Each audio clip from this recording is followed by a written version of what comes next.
Olá, olá, meus amigos, minhas amigas, sejam muito bem-vindas e bem-vindos a mais este Conexão Xangai de 2 de maio de 2021, a nossa revista econômica em semana aqui todos os domingos à tarde. Sejam muito bem-vindas e bem-vindas, vão se acomodando. Hoje nós temos a primeira parte repleta de temas, dificilmente a gente vai conseguir abordar tudo que o Paulo Guedes falou essa semana, porque realmente ele nos deu muito trabalho. Eu queria até pegar esse gancho, fazer uma pergunta, Christian, se você puder dar alguma luz, assim, eu estava lendo o seu livro, que aliás achei fantástico, eu estava assistindo os seus vídeos também, estava tentando fazer uma leitura de um economista, né, das coisas que você fala, do que você escreveu. Então eu queria colocar essa leitura aqui de economista para você me falar quanta besteira eu estou falando aqui e quanto que eu consegui capturar do seu raciocínio, né? Porque vendo as suas coisas, a sensação que eu tenho é que a gente poderia fazer uma leitura do neoliberalismo como um movimento de desvalorização do trabalho, né?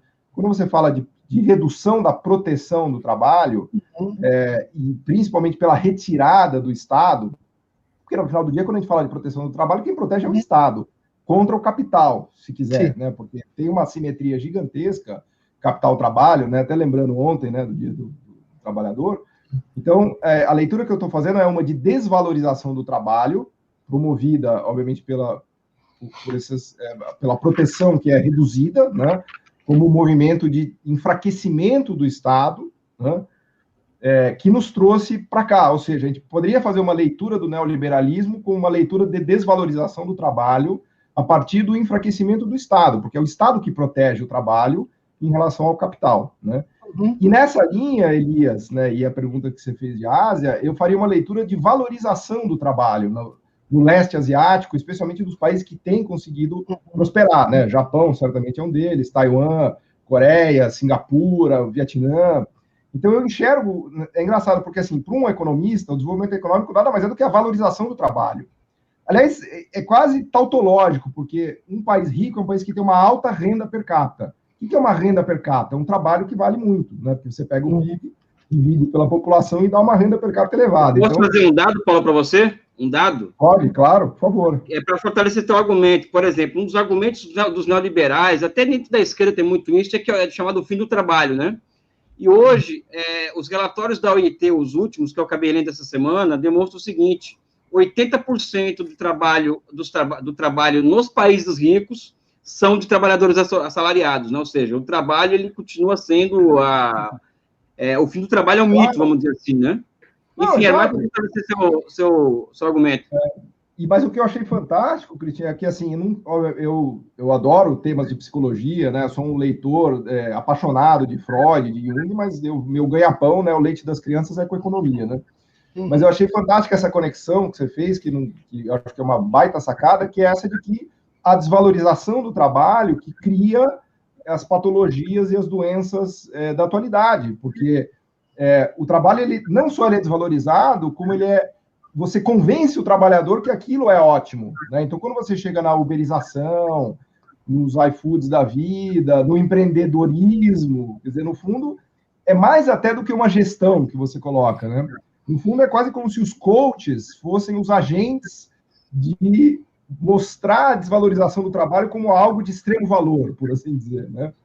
Então, a gente caminhou para uma sociedade que está completamente de ponta cabeça, e pior, quer dizer, essa desvalorização do trabalho, ela não produz desenvolvimento econômico, pelo contrário, porque, lembrando de novo do Fordismo, né, o que produz desenvolvimento econômico é Fordismo, que você valoriza trabalho, a valorização do trabalho gera mais consumo, gera mais renda, gera mais investimento e gera mais prosperidade. É isso que a China está fazendo, que a Ásia faz, né? Então, a desvalorização do trabalho, ela vai levar para um lugar em que o trabalho não vale nada, e que o país fica pobre, e claro, e que tem os bilionários, o que é rico é muito rico, fica lá nos seus condomínios, com muros gigantescos, carros blindados, seguranças com metralhadoras, e está tudo resolvido, né? Então, eu queria, assim, foi assim que eu li, né, o seu trabalho, né? E eu queria te perguntar aqui se eu estou mais ou menos indo na direção, enfim, correta, né?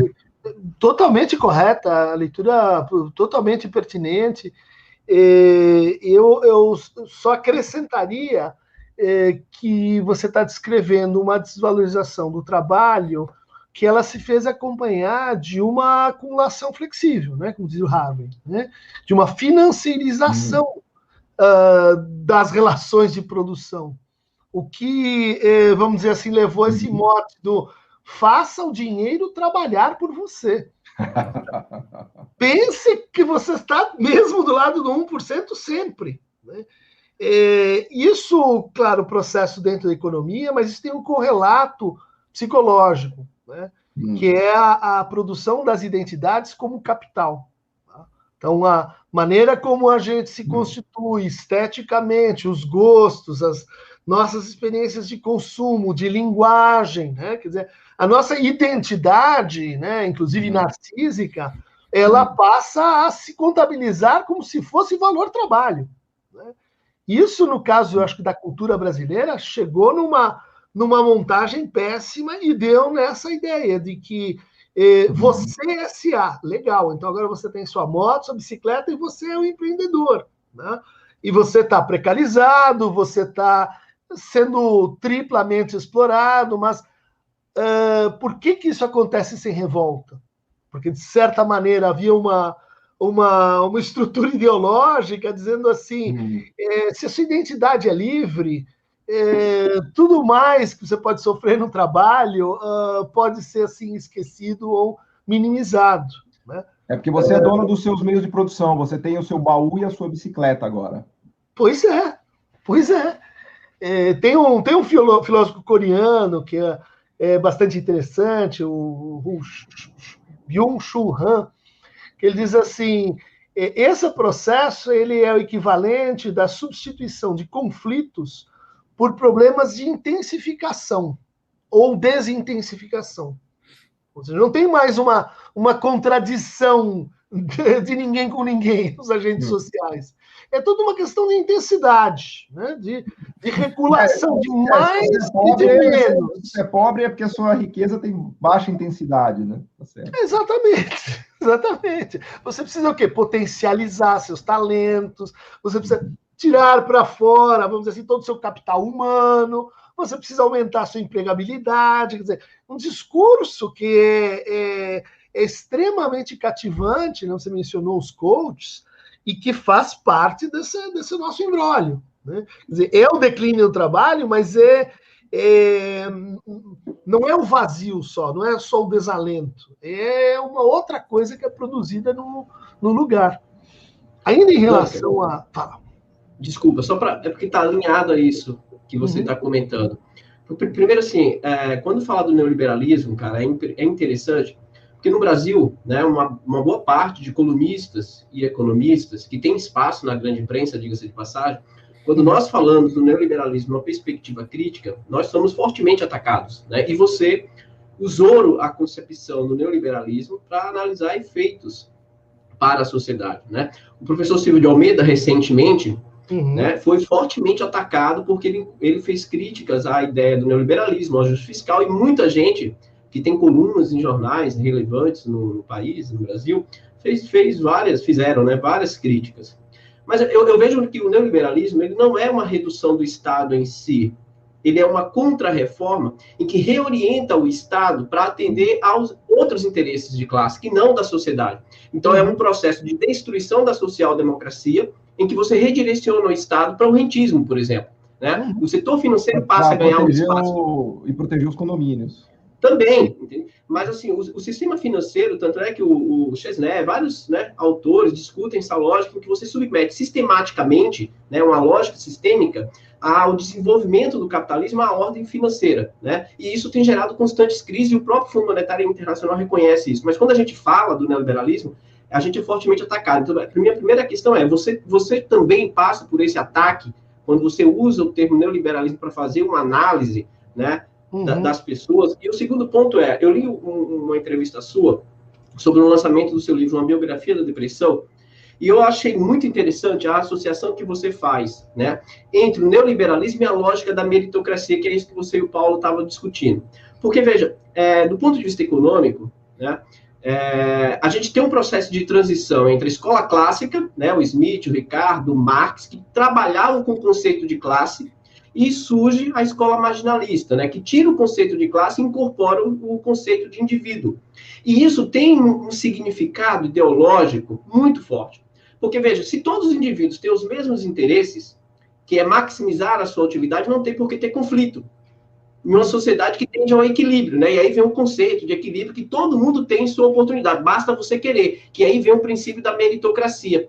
E eu queria que vocês explorassem, porque de certa forma está com o que você e o Paulo estavam falando, por isso que eu fiz essa interferência, para aprofundar um pouco, porque esse conceito de meritocracia, Duncan, tem um peso na sociedade brutal, sabe? Eu acho que leva as pessoas a uma frustração, porque coloca o peso do não sucesso na pessoa, no indivíduo, e não a um problema sistêmico do capitalismo. Porque, veja, eu sempre falo com meu filho, né? Eu tenho um filho de 3 anos, mas eu brinco com ele, falo, quando eu saio... Fala coreano já. Ainda não. Mas, assim, eu falo sempre assim, converso muito com minha companheira, né? Que ele é um privilegiado, porque ele é branco, primeiro, e de classe média. Então, no Brasil, o fato de você já ser branco e de classe média já é um privilegiado. Para além disso, eu sempre tento discutir que a ideia de ele ter ou poder fazer algo não é porque ele pode, mas pela origem social dele, que contribui muito para isso. É filho de classe média. Né? E a lógica da meritocracia não interpreta dessa forma, porque coloca no indivíduo a culpa ou o seu sucesso.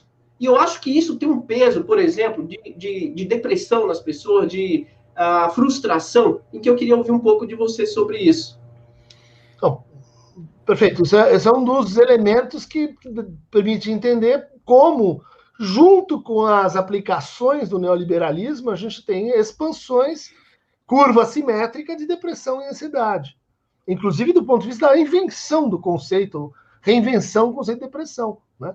É uma forma de sofrimento que sempre teve aí, mas que ela está ligada à autoavaliação permanente. Então, você coloca aí o 360, a empregabilidade constante, ela está ligada à individualização de fracasso e mérito. Né?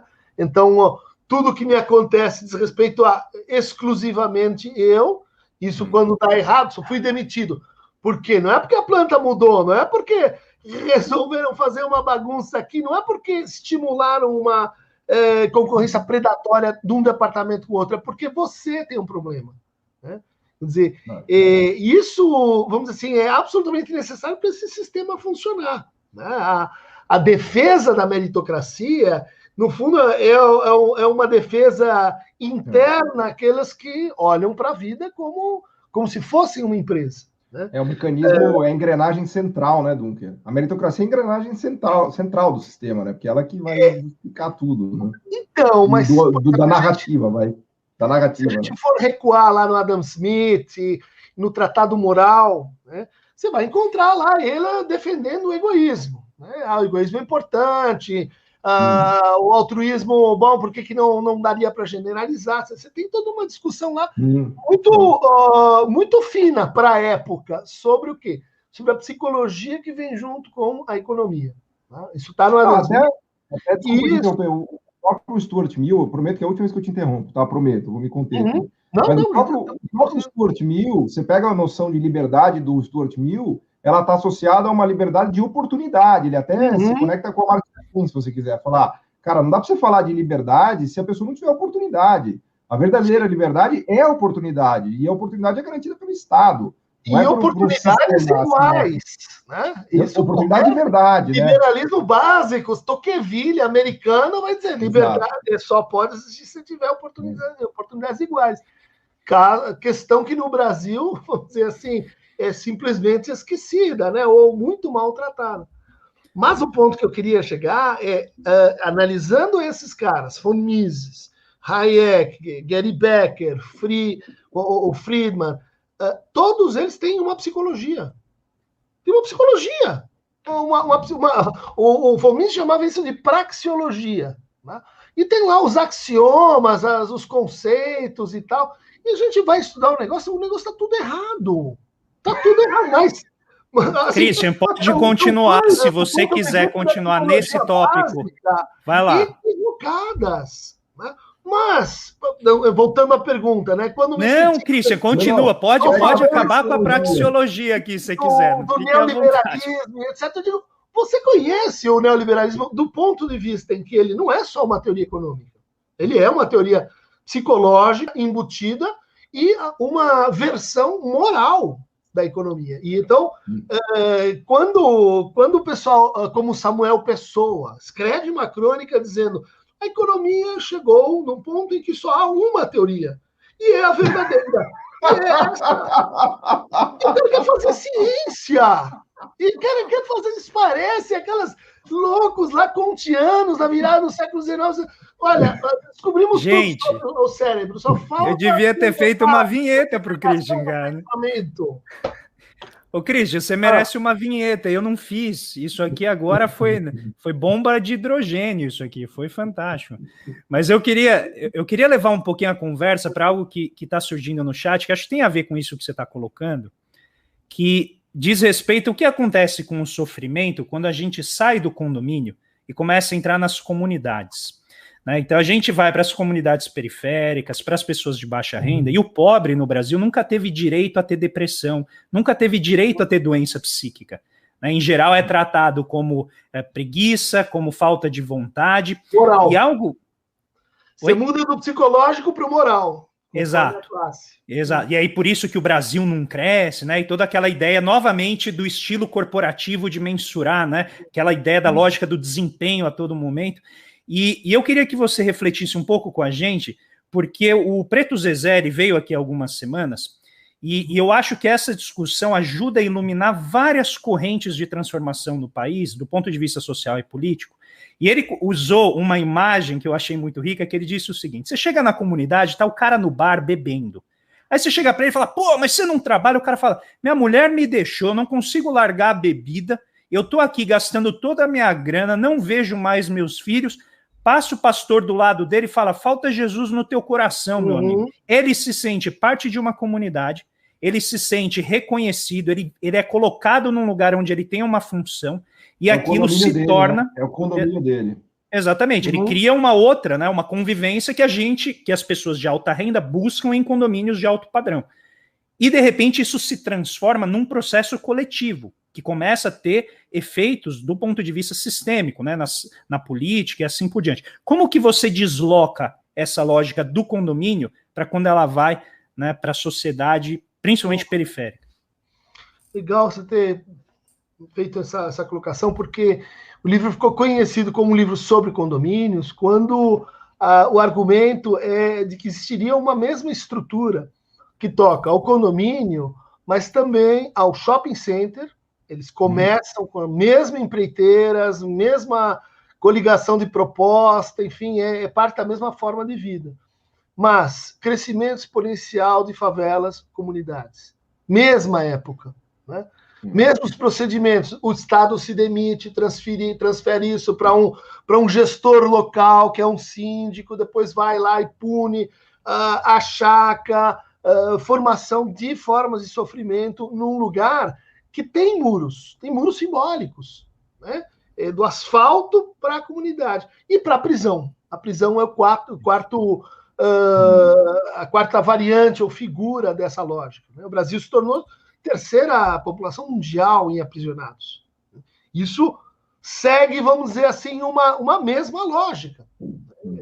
Uma das melhores críticas que eu recebi a esse trabalho é de que, olha, você está dando nome para uma coisa que, tudo bem, representa uma coisa da lógica do Brasil, mas é um nome dado pelos ricos. Não é a lógica da favela, não é a lógica da prisão. Você deu um nome de lógica do condomínio, como se... E essa é a estrutura tipo, a estrutura fundamental. E acho que essa é uma crítica que tem toda a razão. Por outro lado, ajuda a entender por que a gente tem esse fenômeno de inversão de interesses.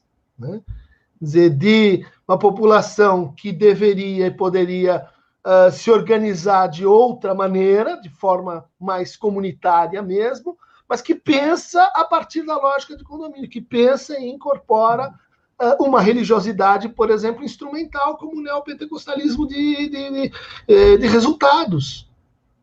Quer dizer, é difícil você pensar que a coisa está invertida, estamos de ponta cabeça, né?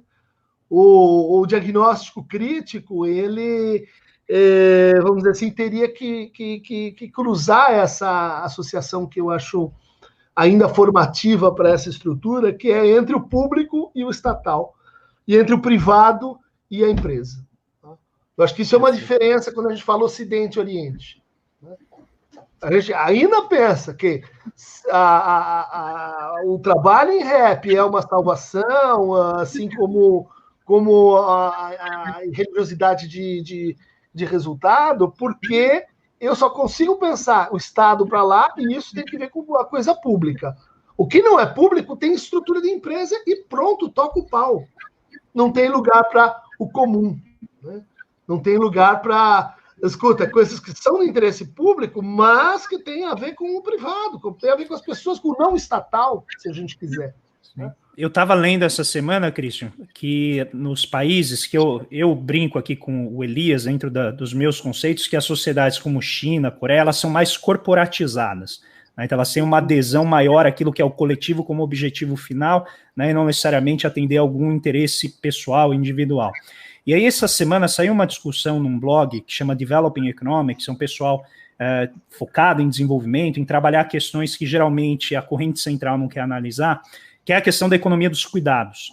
E o que essa pandemia revelou, principalmente né, num país como a China, é que eles mobilizaram literalmente um exército de servidores sociais, que foi montado desde o final lá dos anos 80, quando teve a privatização das empresas estatais que faziam isso, mas eles se organizaram em comunidades.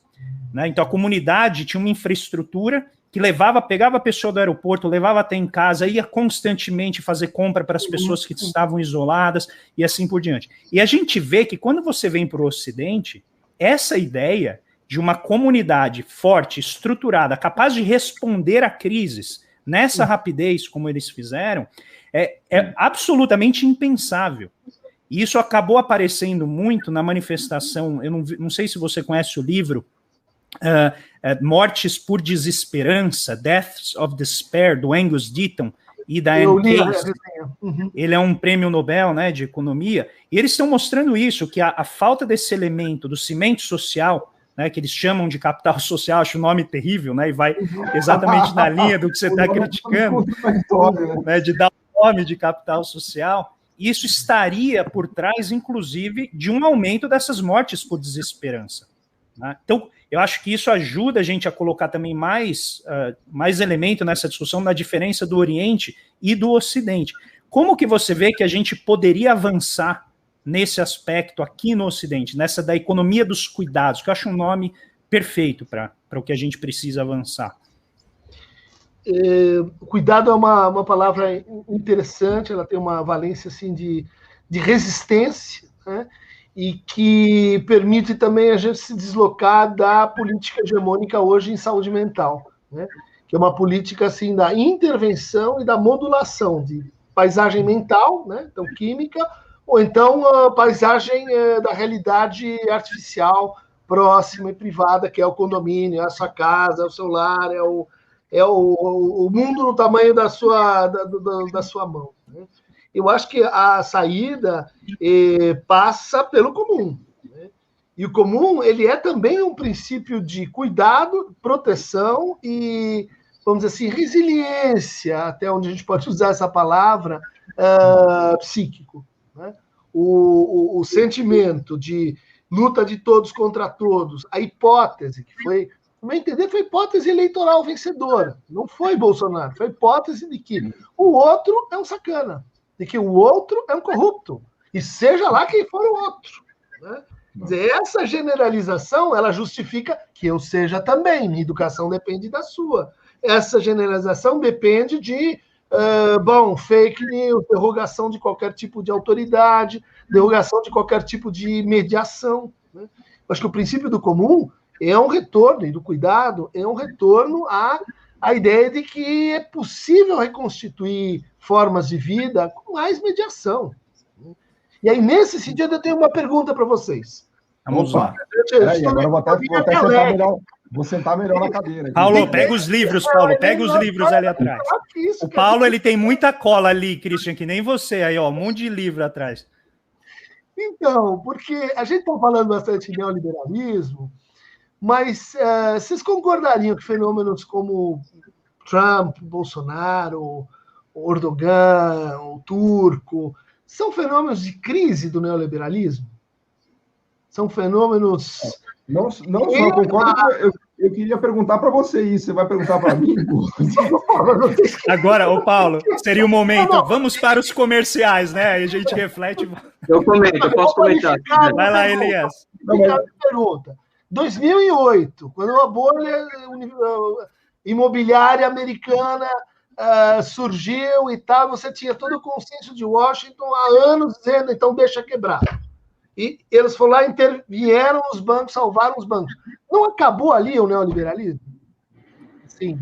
Antes de falar, deixa eu só... Vocês estão roubando nos números, vocês estão roubando na teoria, isso aqui é roubalheira, né? Você pode fazer cinismo, você pode fazer isso que não, mas você pergunta, acabou em que sentido? No nível simbólico?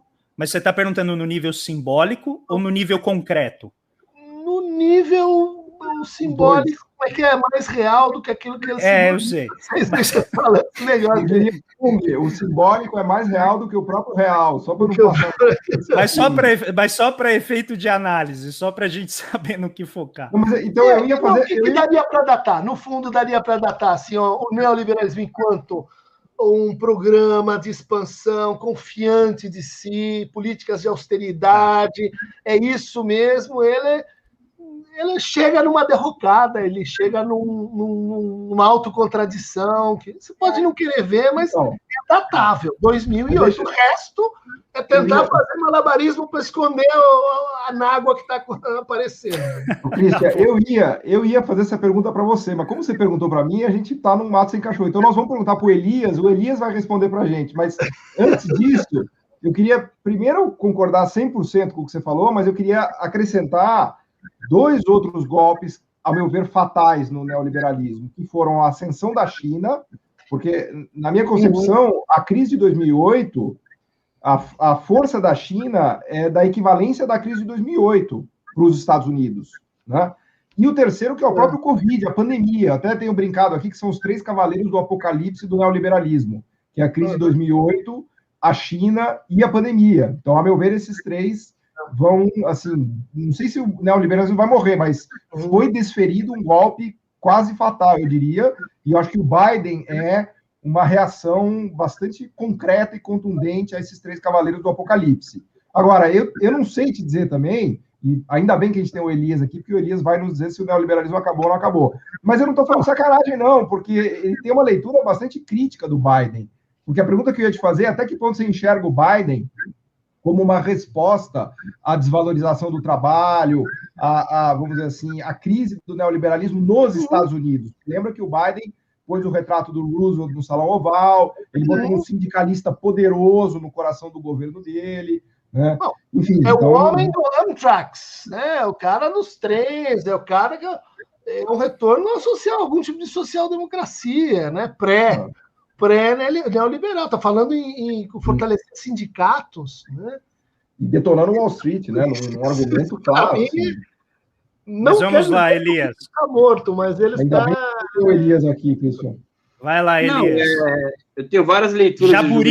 Jaburízenos. Não. Eu tenho várias leituras de juventude que eu volto a fazer de vez em quando, ainda mais agora em época de mudança, que tem que arrumar os livros.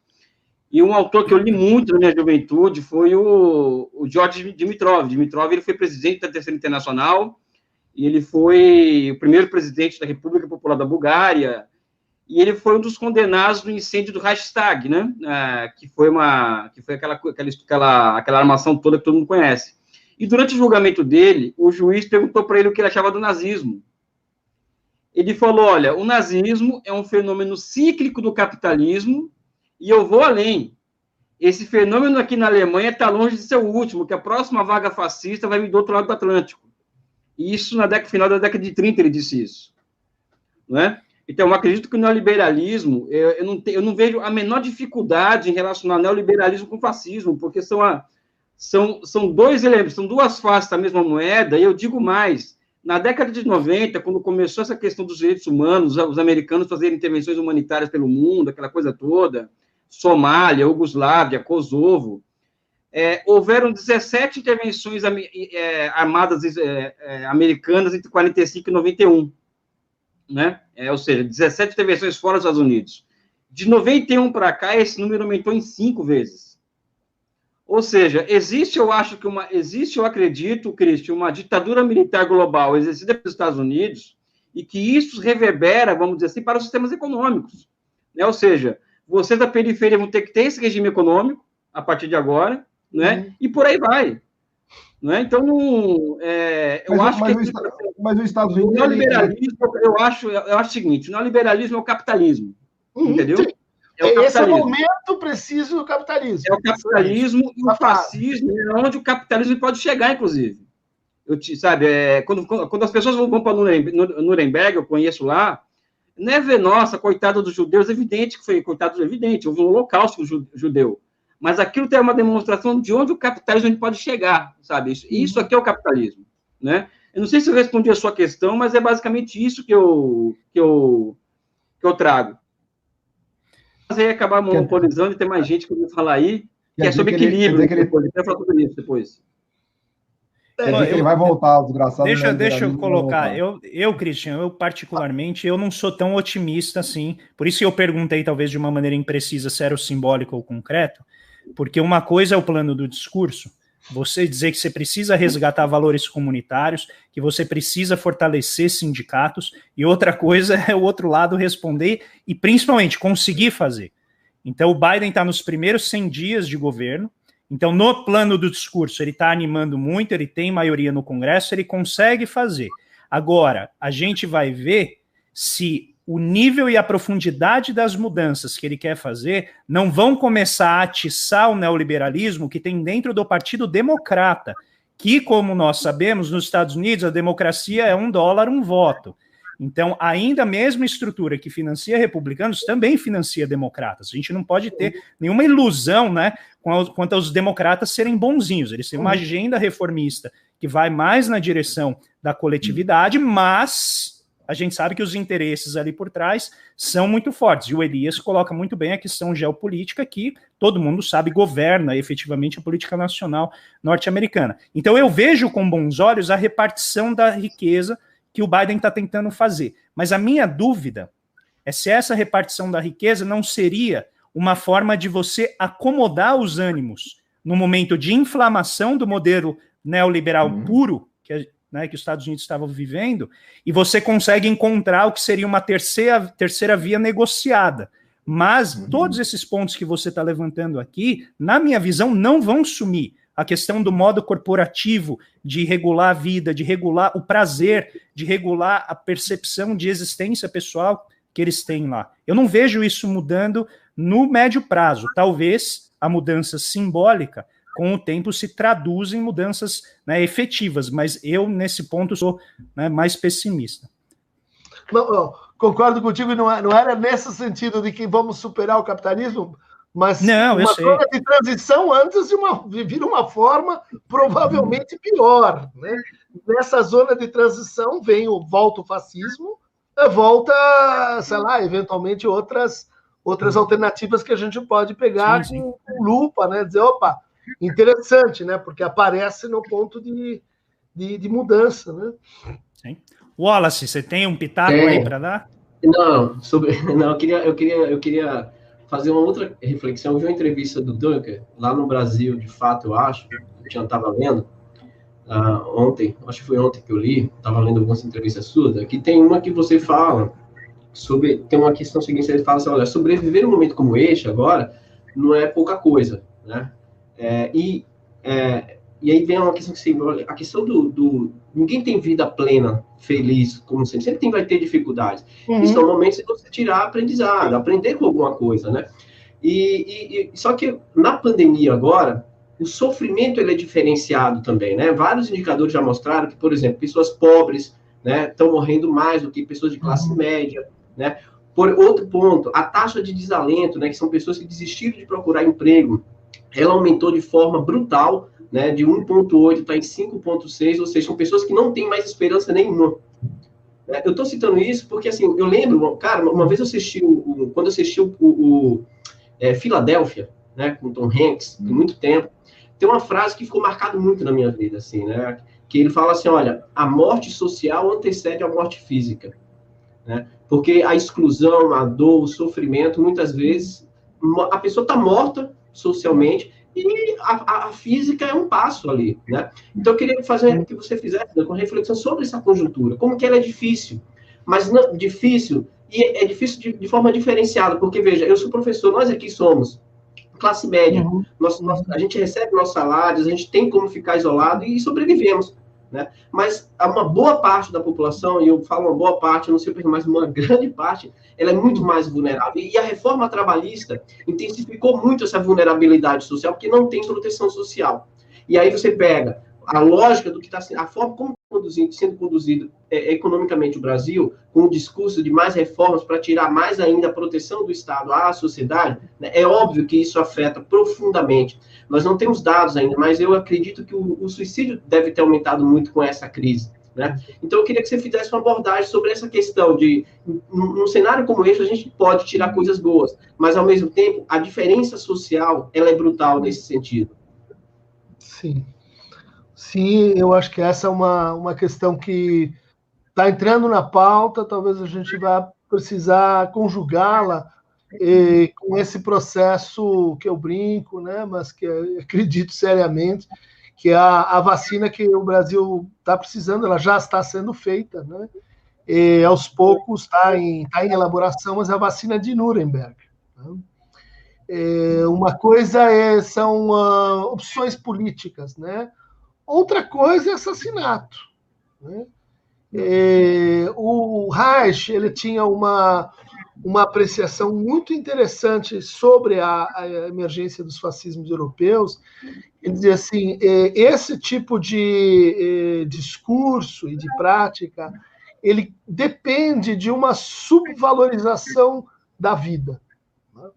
Ele começa a dizer e a convencer as pessoas que a vida é barata, que a vida não importa tanto. Né? Veja, que isso é importante para depois você catalisar a ideologia da guerra.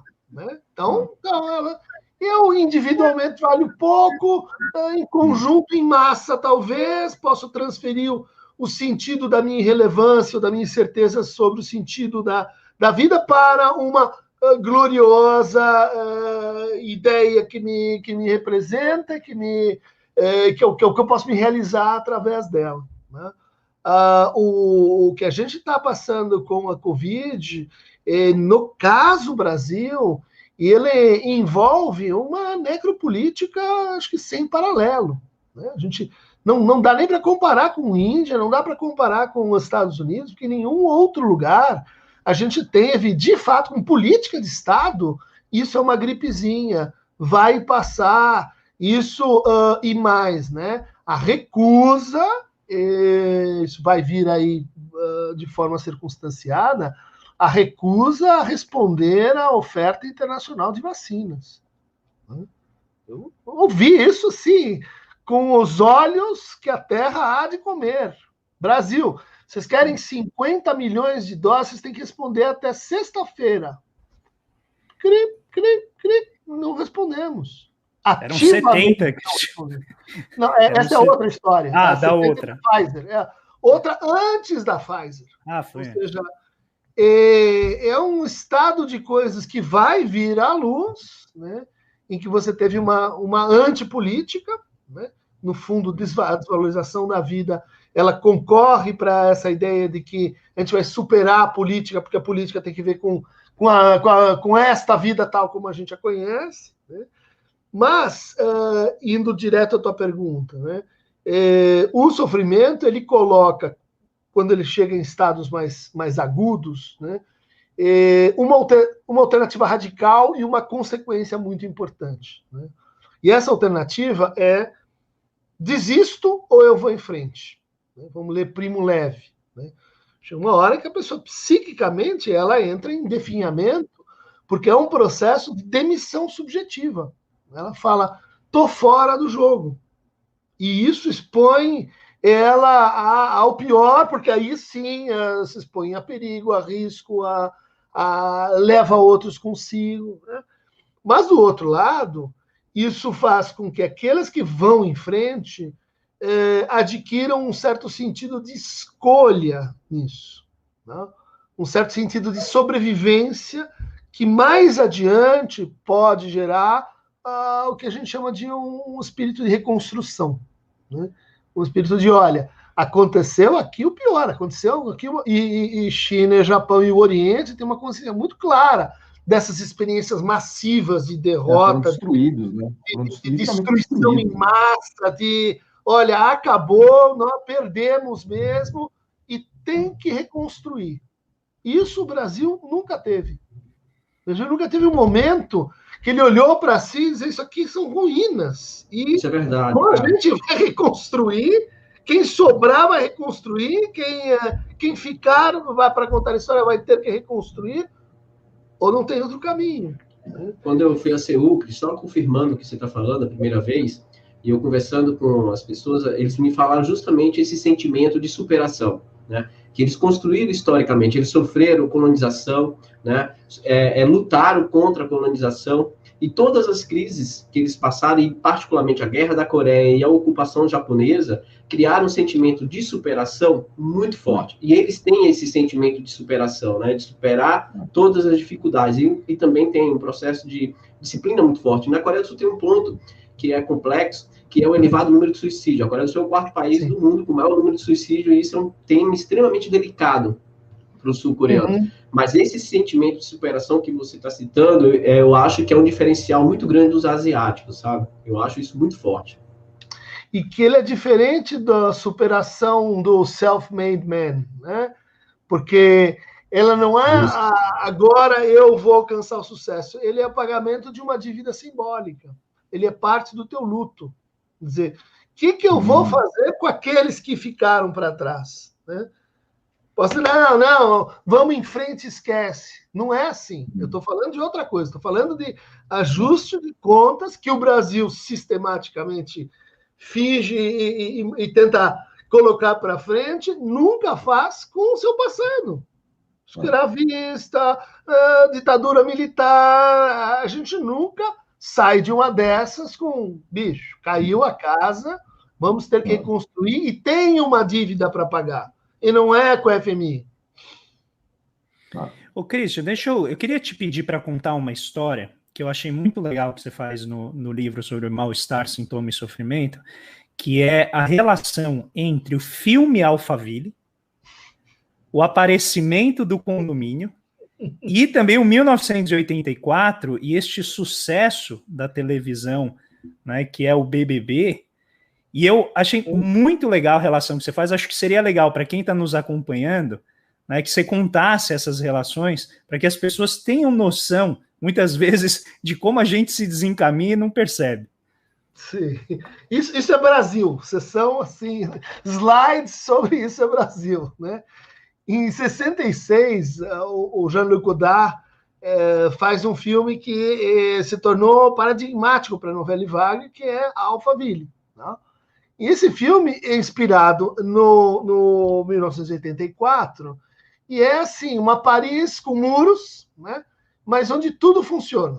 Tudo é perfeito, tem um computador, né, que é gerido, né, por um cientista, que é o von Braun, e o cientista tem uma filha, e tudo funciona perfeitamente como um condomínio. Uma cidade é uma versão de uma utopia, na verdade, uma distopia. Tá? Mas tudo funciona perfeitamente com uma cláusula de exclusão, que é, não pode ter palavras que evoquem afetos. Você usou uma palavra, amor, tá? Preso. Saudades também não pode.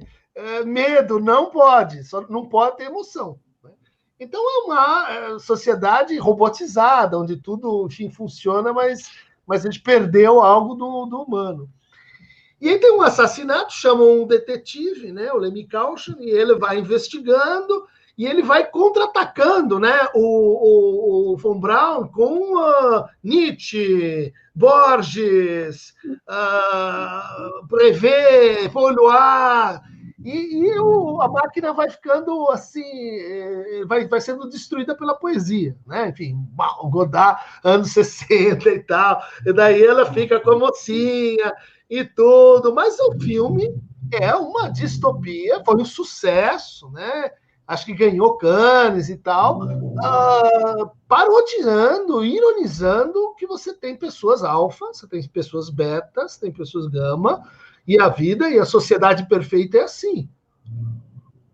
5 anos depois, uma incorporadora brasileira pega um terreno, decide montar uma cidade artificial com muros, bacana, super funcional, e o nome que os caras dão é Alphaville. Não é uma piada de mau gosto. É assim, e isso porque eram os melhores, os que podiam pagar, os que iam para a França, falavam francês, liam Huxley, Orwell. E daí você vai de peito aberto para a alfa, que é o seu lugar como um ser alfa superior. Cara, isso olha, a gente tem que relativizar as críticas do Gessé de Souza, mas no atacar ele acaba acertando alguma coisa, porque não é possível, né? Uma elite como essa que precisa de operário, pô. Não dá. Bom, o curioso é que essa lógica é, no fundo, já o princípio do Big Brother Brasil, né? O Grande Irmão, também formado na mesma chave, que é o início das práticas na vida, no trabalho, você tem que pensar segregativamente. Quem vamos eliminar? Né? Quem você vai deixar de fora? Isso levou até Bolsonaro e essa democracia customizada. Né? Quem nós vamos deixar de fora a democracia para a gente fazer a nossa democracia aqui? Só nós. E as pessoas aceitam por quê? Porque vai devagarinho, né? Vai devagarinho, você não vai percebendo que é instalação de uma mesma lógica. Perfeito, Christian. Muito obrigado. Eu queria muito essa explicação, porque eu gostei muito quando eu li no texto. Vou pedir, então, para cada um de nós fazer breves considerações. A gente tem um momento lírico aqui no final, Christian, em que eu sempre trago alguma poesia para a gente levar para a semana. Então, mas antes disso, eu gosto de deixar a gente fazer algumas considerações finais para o momento lírico ser efetivamente o fechamento. Então, eu vou começar primeiro com a bancada, eu te deixo por último, para você descansar também um pouquinho. Paulo Gala. Não, fantástico. Queria agradecer a presença aqui do Christian, essa aula que ele deu para a gente é incrível e nós, como economistas, né, muitas vezes ficamos só no economicismo, né, mas a gente aqui no programa, a gente tenta se libertar dessa prisão, né, de pensamento e é importantíssimo pensar nas consequências de tudo que a gente fala aqui, do econômico, mas para a vida humana, obviamente, para questões do psiquismo, da doença, da depressão, das dificuldades, ou até mesmo, como trouxe o Silvio aqui, ou até mesmo, não, principalmente, né, para as questões de racismo, quer dizer, o neoliberalismo, entre nós, economistas, ele atrasa o desenvolvimento, ou não deixa a sua renda per capita aumentar, ou o país não faz o que a gente chama do catch-up, né, que é alcançar os países ricos, mas isso é uma visão extremamente limitada de economista, né? Na verdade, o neoliberalismo, ele mata pessoas, ele deixa as pessoas em depressão e ele agrava o racismo, quer dizer, isso que interessa, na verdade, né? Então, só agradecer ao Christian nos ajudar, né, a trazer essa luz aqui para que a gente não fique condenado a ser economistas, né, que é uma coisa que eu não desejo a ninguém, né? Eu tenho cada vez ficado mais crítico em relação aos economistas, né, e mais admirador dos outros pensadores, né? Então, eu te agradeço muito, Christian, pelo seu trabalho, pela sua disposição de vir conversar aqui com a gente. Obrigado. Obrigado, Paulo. Wallace Moreira.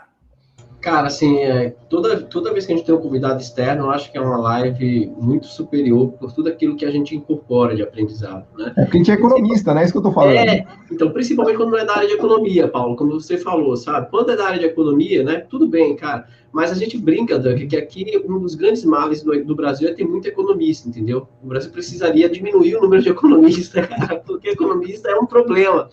Mas, assim, eu agradeço muito. Wallace, só dizer, ontem meu sobrinho chegou para mim e falou assim, tio, eu quero fazer economia. Eu falei, mas não vai, eu te proíbo. Você está proibido. Bom, já encaminhei para a área de biológicas, já. Justiça seja feita, o Elias não é economista. Bem, ele levantou a mão aqui com razão. A gente adora ele. Mas, assim, foi um aprendizado muito grande. Sempre quando nós temos convidados, eu não vou citar nomes aqui, mas, né, porque eu posso ser injusto com algum dos nossos convidados que já vieram aqui. Mas com todos que vêm aqui, eu particularmente tenho certeza que o Elias, o André e o Paulo aprendem muito, nós aprendemos muito, né? E eu quero agradecer a sua generosidade de vir aqui, bater um papo conosco, né? Transmitir um pouco do seu conhecimento, não só para nós, mas para todos aqueles que nos assistem, na TV 247, no canal do Paulo, no canal do André, né? No CGN, que começou a transmitir hoje, né? Mas muito obrigado mesmo, foi um aprendizado muito grande, né? Principalmente vindo de um grande intelectual como você. E vocês, toda semana eu aprendo com vocês, cara. Na verdade, todos os dias, a gente fala todos os dias, cara. Minha companheira sempre fala... Eu não aguento mais falar com você, cara. Para de mandar WhatsApp. Não, continua mandando, Wallace. Eu gosto. Elias Jabbour. Christian, eu não sei se é bom ou ruim que eu vou te dizer, mas quando eu leio as suas linhas, assim, imagino assim, estou lendo uma pessoa descrevendo o final do Império Romano, né? Sim. Não, você fala do Império Romano... Foi isso, ou seja, as pessoas sabiam que aquilo já não estava dando mais nada, né? Ou seja, aquela sociedade já tinha se esgarçado, mas ninguém sabia o que viria depois. Uhum. E os seus textos, as suas entrevistas, as suas opiniões me levam muito a isso, porque eu faço uma relação direta quando eu falo sobre isso, né? Com a decadência e o ocaso civilizacional do Ocidente hoje, né? E eu sou daquelas pessoas que acreditam naquela lógica que o Hegel dizia de que as sociedades, o núcleo delas vai mudando geograficamente ao longo do tempo, né? E atualmente nós vivemos numa era atlantista, segundo Hegel, e que o próximo passo próximo passo civilizacional seria o retorno à Ásia, né? E eu acredito muito nisso, né? E, em certa medida, o que você escreve, Christian, não sei se, eu repito aqui, não sei se é bom ou ruim, você está reescrevendo a história do final do Império Romano, né? Para nós aqui entender como que o mundo funciona hoje, ou seja, uma coisa simplesmente genial, assim, enfim. Eu sou teu fã, né? Assim como eu sou fã aqui desses outros 3 caras que estão aqui, né? Valeu, cara. Um beijo no seu coração. Muito obrigado, cara. Christian. Momento lírico, eu vou fazer uma confissão, assim. Para mim é super especial quando eu venho, assim, para um programa de economistas, né? Porque eu tive um avô de quem eu gostava muito e que era um fanático leitor de economia. Era chamada oral em cima daquele maldito The Economist. Como ele chamava, Christian? Qual era o nome dele? Rush Limbaugh. Era assim, infernal. A doutrinação. Fala, Paulo. O nome dele, qual era? Collins. Ele teve envolvido na criação do picolé Chicabon. Ele deu o nome de Chicabon, né? E ele adorava economia, queria que eu fosse economista de qualquer jeito e tal. Puta, ainda bem que você não foi por esse caminho, graças a Deus. Não, e eu me lembro muito bem de um dia que eu fui, vamos dizer assim, injusto com ele. Quando a gente estava nessa batalha, assim, eu falei, olha, esse negócio de economia é muito simples, o dinheiro vem por aqui, vai para lá e depois sai do outro lado, é um sistema fechado. A psicologia que é uma coisa assim, infinita, complexa, né? Babaquice, né? Ele virou para mim e falou, tá, eu acho que você tem razão, mas no fundo a vida não é assim, a pessoa nasce, vive e morre também. Desse jeito que você está falando, fica bem simples. Sisteminha bem fechado, né? Eu estou muito contente de eu poder estar aí, não passando total vexame com vocês. De forma alguma, Cristiano. Você veio a brilhantar demais aqui a nossa discussão. Eu só tenho a sentir porque a gente precisa terminar, mas, evidente, o convite já está feito automaticamente. Sempre que você puder, quiser voltar, as portas estão abertas. Foi realmente, para mim, assim, uma alegria enorme. Se vocês acham que o Paulo Gala é o culpado, gente, vocês não têm ideia o que é o Christian Dunker. Então, aqui o paro é duro, viu? Porque a gente fala que o Paulo tem um dia de 72 horas. Tá? O teu tem pelo menos 73, Christian. Então, eu acho que o páreo ali está realmente próximo. Então, fica o nosso agradecimento profundo. Mas o meu agradecimento sempre é na forma de poesia. Então, eu vou passar uma vinhetinha e hoje eu escolhi algo especial para esse dia aqui, depois do 1º de maio, em que eu recebo muitos e-mails de pessoas desesperadas que não veem, né, luz, não conseguem encontrar alívio, então eu escolhi algo especial para essa data. Uhum.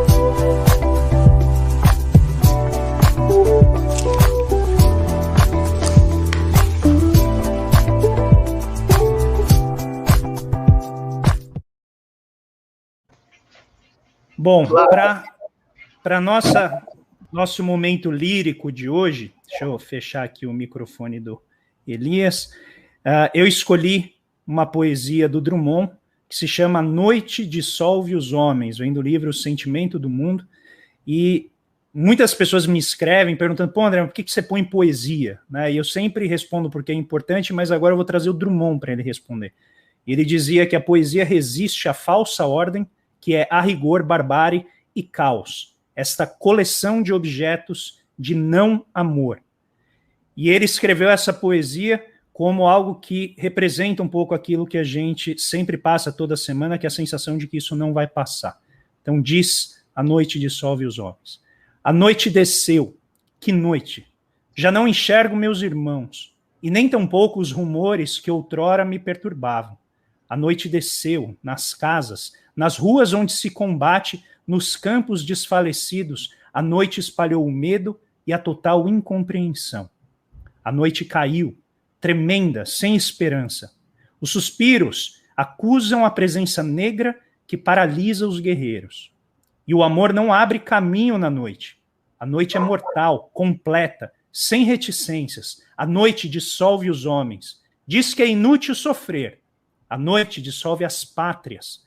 Apagou os almirantes cintilantes nas suas fardas. A noite anoiteceu tudo. O mundo não tem remédio. Os suicidas tinham razão. Aurora, entretanto eu te diviso ainda tímida, inexperiente das luzes que vais acender e dos bens que repartirás com todos os homens. Sob o úmido véu das raivas, queixas e humilhações, adivinho-te que sobes vapor róseo, expulsando a treva noturna. O triste mundo fascista se decompõe ao contato dos teus dedos frios, que ainda não se modelaram, mas que avançam na escuridão como um sinal verde e peremptório. Minha fadiga encontrará em ti o seu termo, minha carne estremece na certeza da tua vinda.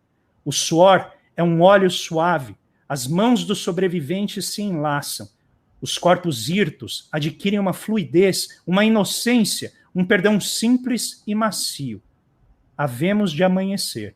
O mundo se tinge com as tintas da antemanhã e o sangue que escorre é doce, de tão necessário para colorir tuas pálidas faces, Aurora. Quero deixar então o meu agradecimento enorme a essa querida bancada, Paulo Gala, Wallace Moreira, Elias Jabbour, Christian, olha, um sonho realizado, espero que você volte, eu acho que você engrandeceu muito aqui a nossa reflexão, foi um sucesso fantástico, acho, para cada um de nós, espero que você tenha gostado, e todo mundo que está nos acompanhando, aqui pelo meu canal, pelo canal do Paulo Gala, pela TV 247 e pelo GGN, pelo GGN, agradeço demais a todos vocês, fiquem antenados aqui no canal, em breve a gente vai ter novidades. Paulo. Não, só queria registrar que a sua poesia é bem mais poderosa do que o raio jabuizador, do que a minha bazuca e do que o Wallace Pistola, porque é cada porrada que você dá na gente com essa poesia aí que tá louco. Mas só deixar claro, assim, o raio é drummondizador. Boa. O Drummond é sempre necessário. Gente, fiquem muito bem, Boa. Um beijo no coração de todos e todas, e a gente se vê na semana que vem. Um grande abraço, fiquem muito bem. Valeu. E fiquem sempre, né, saudáveis e a salvo.